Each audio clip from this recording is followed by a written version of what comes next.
Hey guys, this is Caleb with White Metal Games. Welcome back to Patreon. This is going to be part 2 of our Land Raiders Ares video.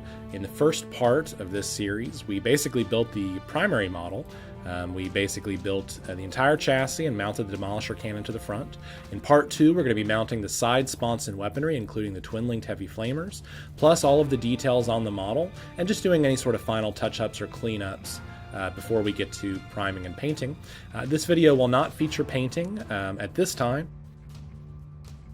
Alright guys, I realized, so I'm working on this gun, and I like this quite a bit, but now, like with all conversions, when you look at something, you have to kind of decide, and I think this is just a little bulky. I just don't love exactly how that's fitting on there. While I think it's okay, I think this bit's really fucking cool, and I don't want to use it if I don't have to.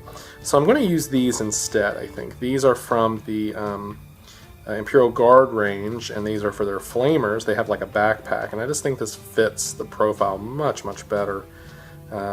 And it definitely works for what we're looking for, which is just a fuel cell. So I'm going to stick one of these on the back of every gun, and I think that's going to be fine.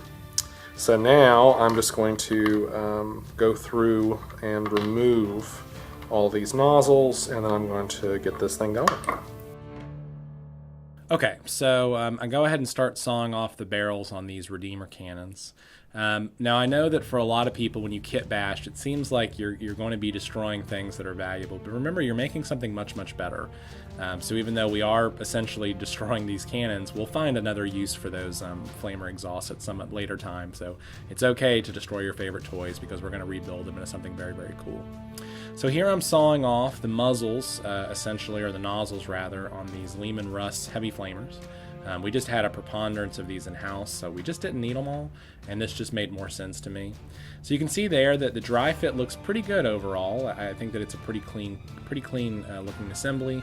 I don't think it needs a lot of work here. I think the one thing worth noting here is that in a minute I'm going to put these flamer units, these fuel cells, the canisters, onto the back of these things.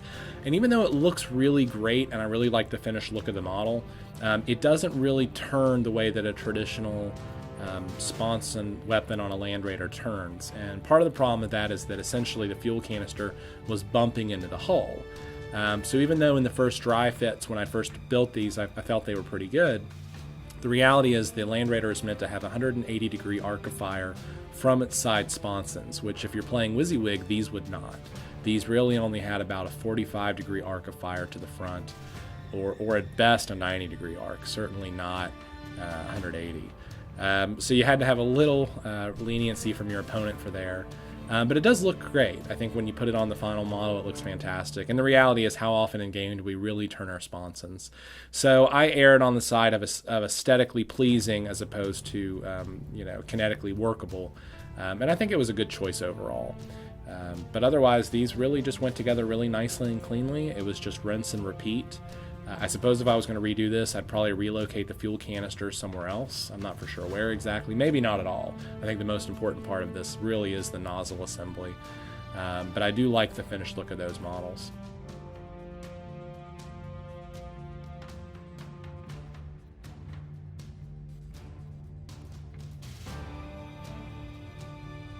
Alright guys, we're getting the final steps of this model. We're basically getting the last bits of this guy put together.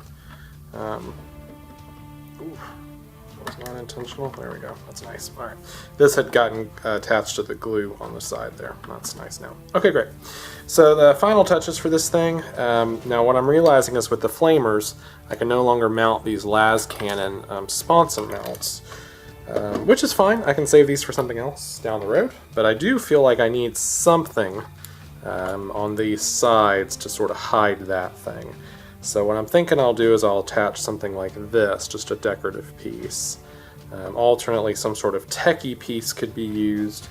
But I think just something small and decorative will probably be fine.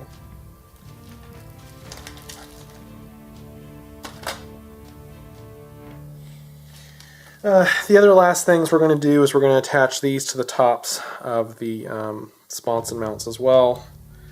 And we're also going to attach this back piece here. And we're going to do a little overall cleanup. Really, that's about it. I think that we'll be pretty good to go. Alright guys, so I didn't love the way that that piece looked on the side there, so I went back in my bits box to see what I could find, and I found these side racks for a Blood Angels tank that I liked quite a bit, and I had these left over from another project. So I'm going to mount these on the side instead. I think these basically give me the half look I want for the most part. It looks pretty good. So in general, most people won't have these, but we occasionally do the Furioso Predators, and we have these left over. So you can see that fits really well on there. The only problem is this back piece right here, which I'm going to clip off. Doesn't even have to be that clean. And you see that makes it fit on there just fine. It fits perfectly at that point. So just a little glue. A little bit of glue up there. And we're really good to go there. Yeah, looks good. Looks nice. Clean. Okay. And other than that, honestly, I just need to check with the client about whether they want a multi-melta. So we'll come back and do some final cleanup and details, and we'll be done. Alright guys, we're coming down to the end here. We're just going to put the finishing touches on this guy before we get it ready for final cleanup and priming. So really just a few last touches. So for the most part, I'm pretty satisfied with how this comes out. Okay, so let's just jump on in. So for final touches, we're going to look at stuff like smoke launchers, this top hatch here which has to go on, and any sort of final details. So yeah, I'm just going to jump in and do some of these, and we're going to kind of just go from there. So final details are always a fun part of a project because at this point I'm kind of cutting back and having some fun with it. The meat of the project is over, and now I'm just getting to put parts on where I want to kind of fill it out. For me, final detailing is always about the balance of the model. Now that we've got the real big pieces together, we know that the cannon fits, the side sponsons work. Now it's about making it aesthetically pleasing. So you can see here that I'm putting on a Dark Angel symbol on the very front dozer blade of the model. This was to mimic the picture from the Target model. We keep these in stock really just for projects like this. We just buy them in bulk. I'm assembling the basic weapons. I think it's got a storm bolter there on the front or a radar dish or something. The hatches, of course, go up top. Oh, it's a searchlight. Look at that. But really, the point of this is that you don't want to overwhelm the model. I knew that we were going to be doing this in a Death Watch, something. The Dark Angels elite troops. We're going to do it in their color scheme, which is basically an off-white cream color. I knew I wanted to do a lot of blending and fading with the airbrushing, so that I really wanted a lot of flat panels. I didn't want to overwhelm the model with burdenous bits and that kind of thing. So I kept it simple. A couple smoke launchers up top. Hey guys, so that about wraps it up. Hopefully you've enjoyed this build. We enjoyed building this model quite a bit, and we are very, very eager to get some paint on this bad boy. I cannot wait to paint this thing up. Like most conversions we do, I wish I had one of these for me. I think this is such a cool model. If I was a Dark Angels player, I would totally have one of these. So I just think that the Land Raider, while bulky already, now is just beefy. I love the look of this model. I really can't say enough about it. Okay, so let's go to leftovers and talk about what we have left from this particular build that we can use in our future projects. If you're new to the show or new to this channel, with leftovers we basically talk about what it is that the kits yield and potential uses for them. So the first thing I'll point out is that we have lots of good bits left over, even in just bits and pieces. So here, for example, we've got tons and tons of cool stuff. We have the 2 panels from the Vindicator. Now, these really won't fit onto like a standard Rhino anymore, but they'd be great for basing material if you wanted to put them on a base for a 60mm character to stand on. Also, it'd be great a blade of armor for like a big mech or a Gargant or something. We've got these 4 barrels left over from our Redeemer, or our Land Raider Redeemer guns. These would work really well for like sponson weapons or like a Hellhound optional turret or something like that. I think these are really cool. They could also work as like, I don't know, some sort of mechanical thing, like a smokestack or something like that, I think, or exhausts on a bike. I think you could have some fun with those there. We've got at least one of these engine things left over. This is the original fuel cell for the Redeemer. Now we're keeping this because I think that it's still a very viable bit. Just don't know exactly what we're going to use it for yet, but we're going to hold on to that. And in addition to that, we've got all of this good leftover cut pieces that will probably go into our general bits bin as just junk. We like to take this stuff and add it to bases as scrap or debris. And I think that looks really, really nice. In addition to that, if you're an orc player, you're always going to need extra pieces like this to fill in gaps. So all of that great stuff is going to go into our scrap debris pile, and we're going to use that down the road on who knows what, maybe our next project for all we know. In addition to that, you've got lots of good leftover Land Raider pieces.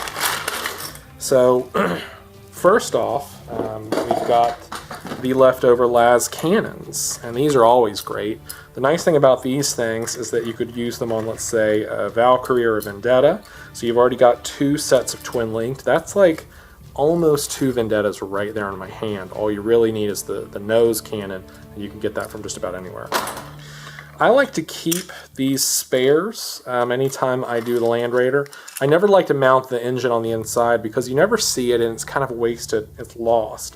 So I think holding on to this for terrain is a better solution. So I'm going to hold on to this for future terrain projects. Likewise, this is kind of a wasted panel that's sort of lost to the inside of the vehicle. Hold on to this for terrain or anything. It really makes great pieces there. We also have the leftover Land Raider door and the door mechanism. I don't know what we're going to use these for, but I do know that if I ever need these are useful. When you buy the Forge World upgrade, a lot of times the door isn't quite long enough, so this is useful to have around just for that sort of stuff, for the optional upgrades and stuff. And who knows, maybe we'll find a use for this. Maybe if we ever lose one of these down the road, we'll have a backup.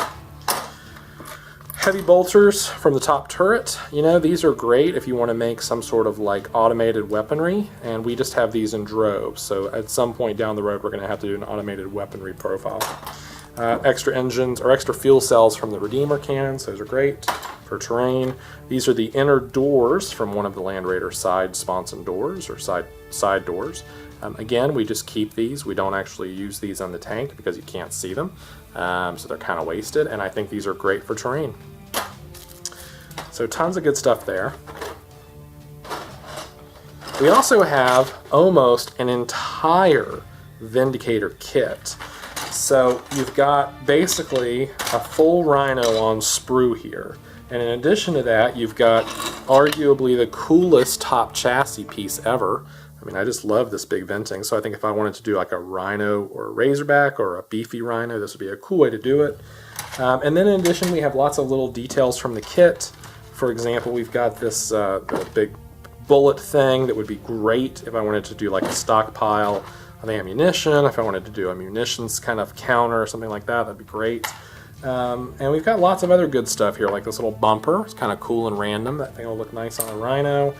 We've also got some of the leftovers from the back of the Rhino. For example, I'm having a hard time finding it right now, but this is part of the piston mechanism that is used to basically crank up the shell that will be loaded into the Vindicator. We could either do that and put this on the back of like an orc vehicle or something, or we could put this as something else. It's just a decorative bit in a piece of terrain. That'd be kind of nice, wouldn't it? So yeah, we've got basically a whole Rhino there. Now we had to pay for it initially, but that's okay. So basically we've got that nice little bit there left over. Yeah, so that's basically it. Land Raider Ares completed. And if you are interested in commissioning a model like this or something else, feel free to contact us at info@whitemetalgames.com. Of course, if you're watching this on Patreon, we welcome you to our channel. We hope you enjoy this and all of our future conversion videos. If you are one of our VIP members, you can even vote on videos, vote on what we build next. This is a client-only video, unfortunately, so while you get to look, you do not get to touch. This model is not up for raffle, so unfortunately you can't win this particular model. But we could put this up for voting, and we could build this model again when we get to a higher tier. So we could gladly rebuild this for a client that's interested, but unfortunately this is not a giveaway for now. No. But we will be building more cool things in the near future. If you're watching this on YouTube, I hope you've enjoyed. Check us out on Patreon, patreon.com/White Metal Games. And until next time, put your minis where your mouth is.